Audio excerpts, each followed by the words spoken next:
yumbashul mayyitu li arba'in. Mayat itu nggak boleh dibongkar lagi kecuali karena 4 hal. 4 hal. Sebetulnya kalau dirinci panjang lebar tidak hanya 4, banyak. Nanti kita tambah dulu 4 dulu. Yang pertama adalah li arba'i khisalin, karena 4 hal. Yang pertama lil ghusli, misalnya mayat itu dikubur, tak taunya apa?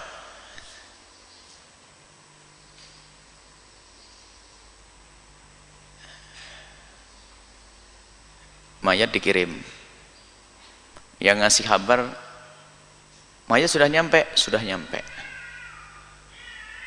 Yang nerima tanya, sudah dimandikan atau belum? Di sana bilang sudah. Ya karena sudah, ngapain dimandikan lagi? Dikubur. Rupanya karena dia tuh panik, rupanya ngomong sudah itu maksudnya belum, sudah dikubur. Waduh, sampai beritanya setelah itu dia nyusul datang, loh sudah dimandikan belum? Lah saya bilang apa? Kamu bilang sudah. Maksud saya belum, karena saya panik. Itu suami saya yang meninggal. Nah, bagaimana kalau dikubur belum dimandikan? Karena hukum mandikan apa tadi? Wajib, maka boleh dikeluarkan. Tapi syaratnya idza lam yataghayyar, kalau memang mayat tersebut belum berubah. Kalau sudah menjadi busuk jangan, nanti bahan gunjingan orang. Tidak enak, yang hidup yang sakit. Bau bapaknya kemudian ada orang, biarpun memang orang meninggal dunia itu busuk. Cuman kalau ada orang sebentar-bentar ngeludah di samping mayat, kira-kira yang hidup enak enggak? Duh, bau bapakku busuk banget, kan gitu. Maka kalau sudah mayatnya busuk nggak perlu, karena sudah kelewat waktunya. Yang kedua, wali taujihihi ilal qiblat, dihadapkan ke kiblat. Dihadapkan ke kiblat. Misalnya nguburnya salah kiblatnya.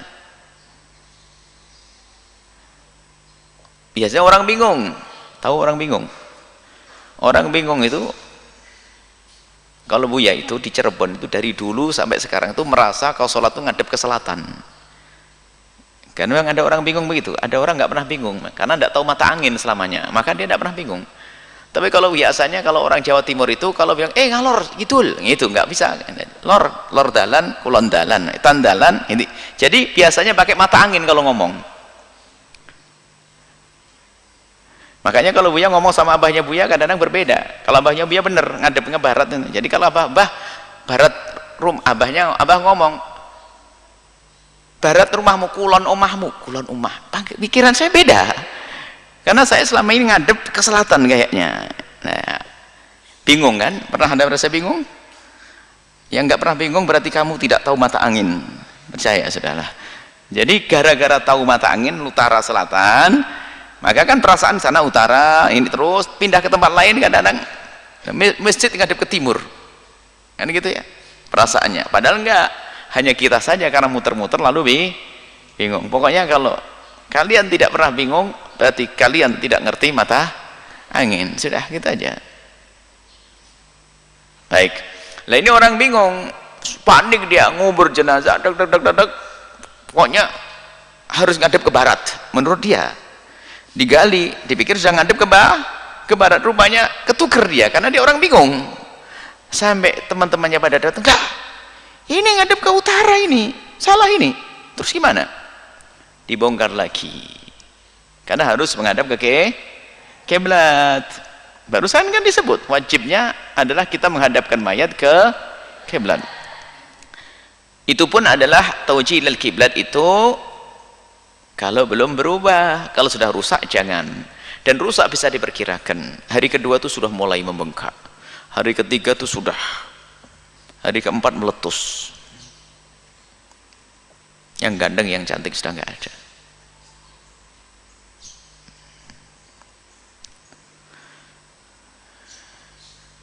Selesai. Yang ketiga adalah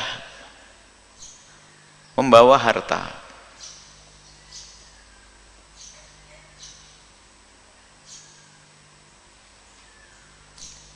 Misalnya gelang emasnya belum dilepas. Sementara itu kan miliknya ahli warisnya nggak terima, harus diambil, bongkar. Termasuk tuh gigi emas. Waduh, itu jangan salah paham. Gigi emas itu adalah biasanya para juru dakwah itu menjelaskan orang meninggal itu tidak membawa apa-apa.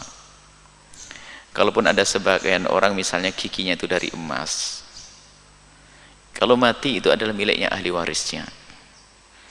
Kalau ahli warisnya tidak rela, maka itu boleh dicopot emasnya, dicopot.